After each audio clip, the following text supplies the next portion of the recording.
I would also like to ask you about something that you mentioned before. I think that you mentioned that when you decided like to really learn English, it took 2 years, like from the beginning until did you feel like really comfortable with the language, right?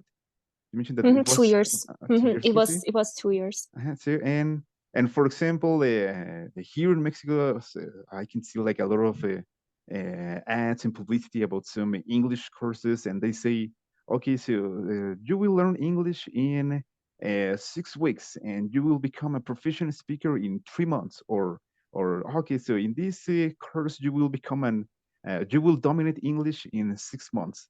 And I think that's not possible. That's my personal opinion, but what do you think? Do you think it's possible to be like? No, no, it depends on your level for sure. Uh-huh, I'm not there to say no, it's not possible. No, I want to be an open-minded uh-huh, person, and I'm going to say, yeah, if you have B1, B2 level, and if you put too much effort into it, I mean too much effort into it, you can be fluent within 6 months for sure. But if you have A1 level, and if you are starting from the beginning, uh, even if you put too much effort into it, 6 months wouldn't be uh-huh, enough. Yeah, you could reach a good level, B1, uh-huh. B1 level at least, let's say above A2, nearby B1, but still 6 months. Yeah, yeah, because I remember that once I saw an article on internet that it says that the more time you study every day, so you can also learn faster. But for example, also once I was taking an Spanish course about teaching Spanish as a foreign language, and I remember that the instructor said that usually when we are learning a language, normally after 40, 50 minutes, people start like to lose the concentration because it's something difficult like to try to take to absorb all this information, especially when you are beginning. So at the end we can say also like studying maybe like 3, 4, 5 hours, 6 hours every day, maybe it's not so efficient. They're talking about like the all the information that you are really absorbing. So Yeah, especially at the, I'm sorry, especially uh, at the beginning, it's so hard to concentrate. You are so right. Like, as I said, like I just learned English at my school, but we were learning from the beginning, and I got courses for 4 hours per week, two classes one day and two classes another day, and 2 days within a week at 4 hours. and and I used Tandem, and I talked with my friends. I try to talk with them every day, and I got help from my mom and Google Translator to translate some words when I was struggling. And I can say that, don't overstress, as I said before, but but at the same time, I can say that reading and writing skills are hand to hand. Meanwhile, listening and speaking skills are hand to hand. If you don't feel comfortable enough to talk, then you can listen podcasts. yeah, uh-huh, If you Yeah, if you don't feel comfortable enough to write, uh-huh. then you can read. Exactly. Yeah, So because yeah. uh, yeah, because for example, like I or something that it's very common nowadays here in Mexico is that many people go to language center, or many people decide to learn English, especially adults, because they need it for their jobs, because they need Yeah. maybe like to obtain a degree at school, and sometimes they are like, hey, yeah, I need to learn English fast. I need to dominate English in 6 months. Yeah? And Mm-hmm. when I hear all these ideas, when I listen to people saying that, I don't want to maybe like to be rude with them, or I don't like to be like negative with them. But usually I always say to people, okay, okay, that's okay. If you really want to learn fast, maybe you're not going to dominate the language in 6 months, but maybe we can work so you can have like an acceptable level of English in that time. But you also need to study a lot. You need to study like very hard. It's not going to be very easy, especially if you decide to study maybe like just 30 minutes a day. It's going to be difficult that in a short time you become like a proficient. speaker. So this is something that requires patience and like the right motivation to learn not the languages, but basically anything in life, I think. Yeah. Yeah, actually I mean learning language is learning English especially is a very crucial thing Uh-huh. because I mean I have been using Tandem for 8 years and I have as I said I have met so many people. I have heard many different accents and at the end of the day people always said that they wanted to learn English because they need it for their job. They realize it very later. They realize it very late, but it becomes so late because they want to reach a C1 C2 level, but they only have B1 level, let's say, and they want to learn it very fast. They want to make it as a part of their life, but when you're an adult it becomes a little bit hard to learn the language because I mean children tend to learn it faster. Am I right? Yeah, So and exactly. it's I mean I don't want to discourage anyone for sure. You can still learn it. I mean, Uh, there's no age limits. For if I want to learn German right now, I can start and learn it. I uh-huh. as long as I have the motivation. Motivation is the key word here. Yes, the process may be slow, but if you keep going and if you keep making it as a part of your life, then you want to learn the language more and more. You just Mhm. need a motivation. It can be a person you met on social media who you speak in English, or it can be a YouTuber you love his or her content so much, or I don't know, it can be a book which you like to read in English, or a social media page which shares in English. Exactly. See, because yeah, because normally we have like this, or we have like this situation that usually or normally children learn faster than adults, but there can be exceptions. So you can have maybe like a kid who doesn't learn very fast, or maybe who's not like really good for English, and you can have like a very old people, a very old person who is very good to learn English.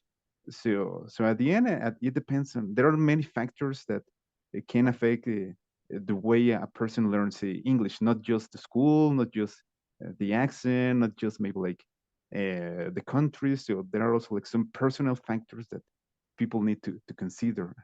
Tendency.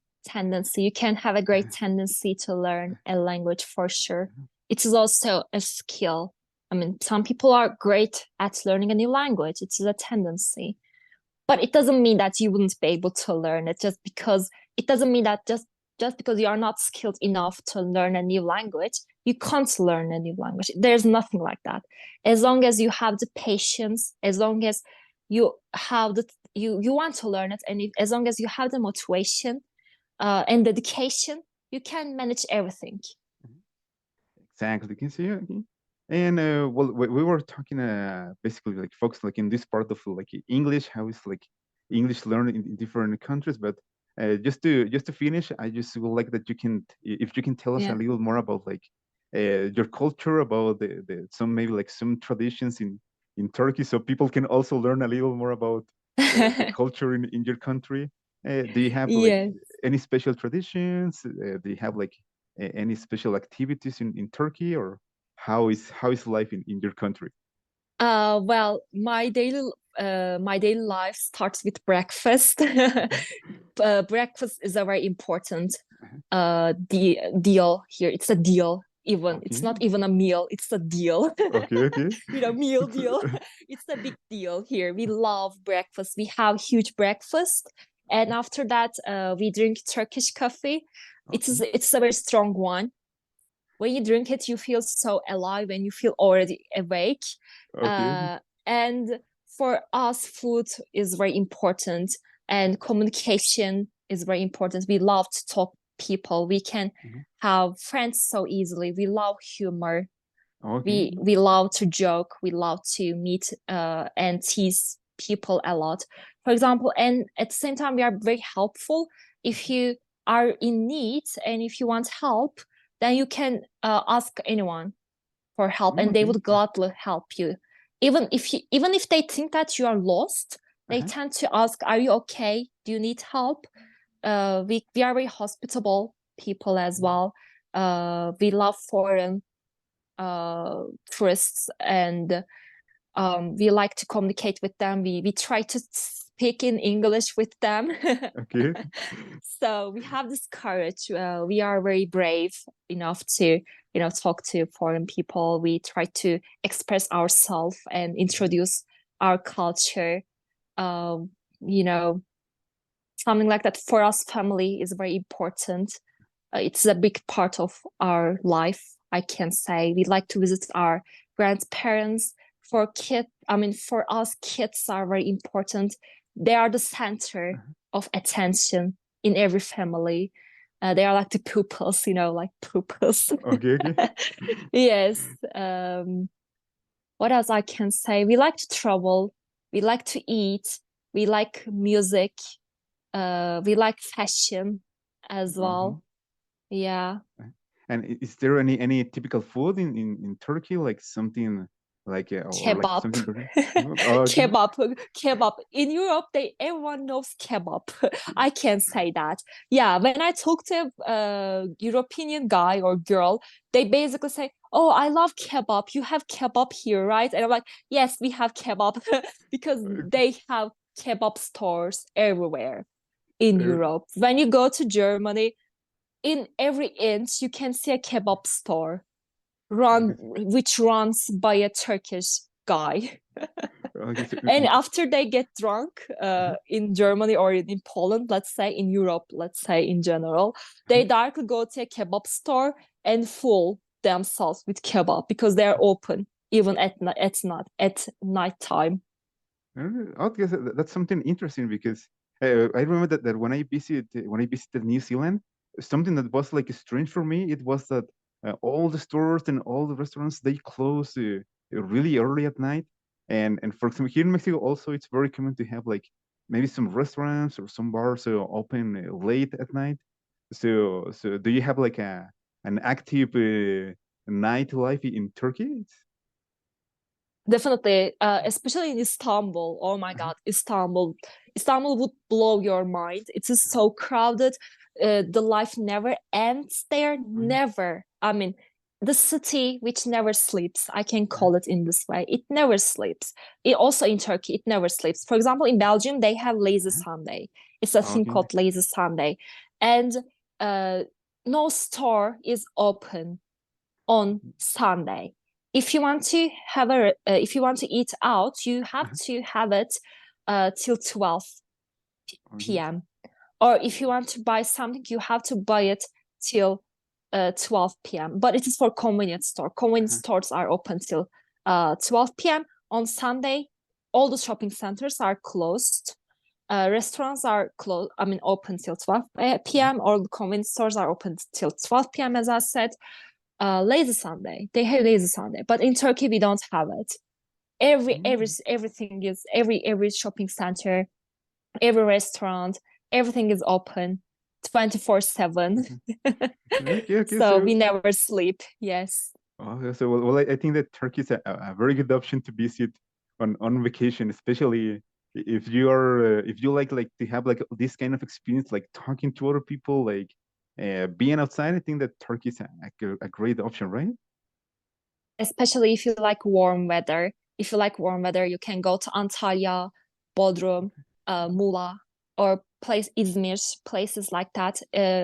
If you like culture, if you want to see some historical places again, those places are good. Maybe you can visit Istanbul as well. It is too crowded, but if you're just a tourist over there and if you're going to see around for a few days, you wouldn't bother because you wouldn't bother by the traffic jam or by the crowd. Instead, you would be like, "Oh wow, it's a very crowded place. Wow, my mind is blue. It's my mind blowing." You would go like that. Or Cappadocia region, the Okay. hot air balloons. Oh, okay, okay. Yeah. Yes, the hot air balloons are over there. If you like nature, you can visit Black Sea region. If you like food, then you can visit the eastern part of Turkey. Right now we had the earthquake over there. It would be a little bit hard to, visit it right now, but after a few years later, the city will be developed again and you would be able to visit it as a tourist. and if you like food, you would be going there. Yeah, you could go Okay. there, let's say. Okay, that's great. That's great. So, Yeah, once again, tonight, thank you so much for accepting you're this welcome. invitation, Yeah, and also for sharing your experience about the language, like also some tips that you gave us. I think this is I think this is going to be very useful to many people. And I hope so. well, in this case, well, a few moments ago, before starting with the recording, you mentioned that you had your graduation ceremony yesterday. So once again, congratulations for that, and I hope that you have like a really great experience in your master degree. Thank you so much for having me here, and thank you so much for having this great concept and idea. Because as we talked before this interview, I mean, it's a very important thing to meet people all around the world, not not by the native speakers, by the locals. We have internet right now, right?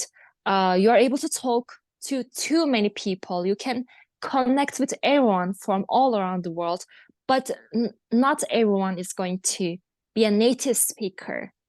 You have to hear different accents. You have to communicate with different cultures, and it's a great opportunity to get to know a new culture. You would be more open-minded by this fact. Exactly. Yeah.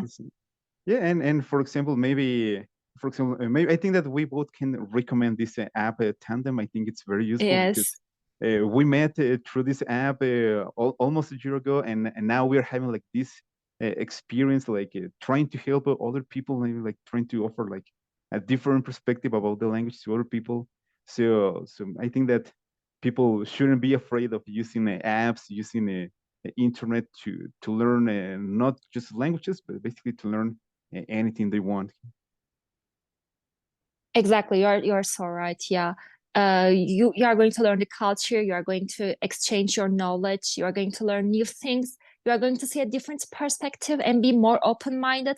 In my opinion, in this era, being open-minded is very important because, as I said before, the world is a small village right now. There is Exactly. no just one culture. Yes, I have the Turkish culture for sure, but at the same time, we are changing. We are not preserving our culture. Instead, we are just breaking some walls. We are just breaking some taboos, even, and we are becoming more open-minded.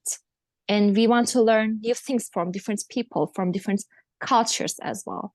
The world is evolving in this path, let's say, and we have to get adapted to it. At the end, I think that it depends a lot on like being on like trying to accept that we all are different, that we have like different traditions, maybe we like different things, and I think that it's important not just to respect the traditions, the culture of other people, but also try to embrace them, try to maybe like to experience some of those traditions or those cultures, so you can really feel or experience the things the way the other people experience them. Yeah, we can see their cons and pros Mhm. and take the pros to our culture and improve ours as well by this way. And maybe, learn from their mistakes, take their advantages. So the world is going to evolve in this way. The new generation is changing a lot. Exactly. Mhm. Exactly. Because well, I think that that's going to be it for today's episode. I hope that all the people who are listening to this episode can enjoy this experience, like learning a little more about you, a little more about Turkey. And I really hope that we can have you here in the podcast again in a future, talking about some other topics, maybe like learning some other things about, like, maybe some the things that we can have in common, maybe from our countries, things that are different. But I think that all the people are going to enjoy this conversation with you. Yeah, thank you. Thank you for listening us and hope to see you later and keep in touch. All right. Keep listening the podcast. Good Uh, luck to everyone. thank you so much. And okay, guys, this is going to be it for today's episode. Once again, thank you so much for listening To my friend Doğanay, thanks so much for listening to me. And I see you again next week with a new episode. Bye bye.